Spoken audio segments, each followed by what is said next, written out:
শীতকালে টুনি গাছে গাছে হাঁড়ি বেঁধে খেজুরের রস নিয়ে গুড় তৈরি করত।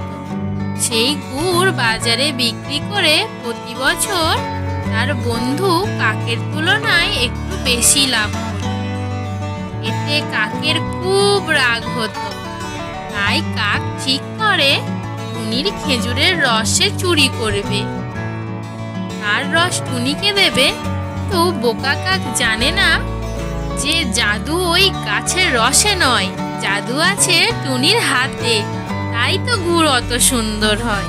তো সে তো টুনির কাছে শিখতেও চায় না, কারণ কাক মনে করত যে সে টুনির থেকে একটু বেশি চালাক।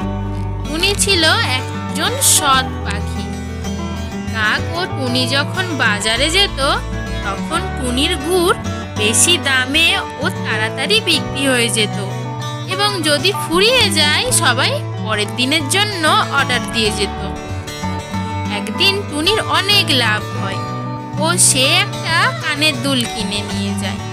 এই দেখে কাকের তো খুব রাগ হয়। দিন ভোরবেলা কাক টুনির রসের হাঁড়ি বদলে নিজের হাঁড়ি রেখে দেয়। তারপর সকালে যখন রস নিয়ে বাজারে আসে তখন টুনিকে বলে, বন্ধু আজ যখন বাড়ি যাব একটু শ্যাকরার কাছে ঢুকবো। টুনি বলে, কেন বন্ধু? এই যে একটা কানের দুল নেব। আচ্ছা, কাক মনে মনে জানতো আজ তার গুড়টাই ভালো হয়েছে, তাই তার গুড়টা আগে ফুরাবে, আর টুনি ওইদিকে বসে বসে মাছি তাড়াবে। তাই কাক জোরে জোরে বলতে থাকে, আগে চেখে দেখুন তারপর নেবেন, ভালো না লাগলে নিতে হবে না। সবাই চেখে দেখে কিন্তু কেউ কেনে না, এবং টুনির গুড় আগে উঠে যায়। এই দেখে কাক খুব রেগে যায়। হাটের শেষে টুনি বলে, কি হে বন্ধু, যাবে না শ্যাকরার কাছে?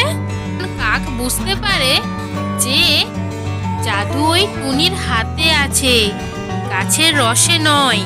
ওই জন্যই অত সুন্দর গুড় তার হয়। পরদিন ভোরে কাক টুনির রসের হাঁড়িতে নিমের পাতার রস মিশিয়ে দেয় এবং বলে, এবার দেখবো টুনির হাতে কেমন জাদু আছে। টুনি যখন রস জাল দেয় তখন দেখে, কি রসের মধ্যে পাতার গুঁড়ো কেন? দেখি একটু চেখে। তখন টুনি কাকের সব ফন্দি বুঝতে পারে। তখন টুনি বলে, যাই পাড়ায় বন্ধুর থেকে একটু রস নিয়ে আসি, এনে জাল দিই। আজ যদি এইটা আমি বাজারে নিয়ে যেতাম তাহলে কি যে বিপদ হতো।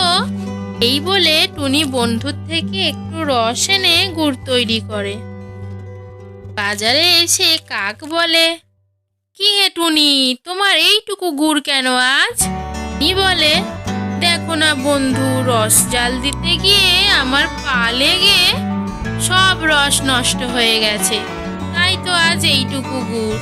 এবং কাক মনে মনে হেসে হেসে বলে, এইটুকুই গুড় ভালো গো টুনি, আজ তো এই গুড়টা তোমার বাড়িতে বসে একা একাই খেতে হবে, এক ফোঁটাও গুড় আজ বিক্রি তোমার হবে না।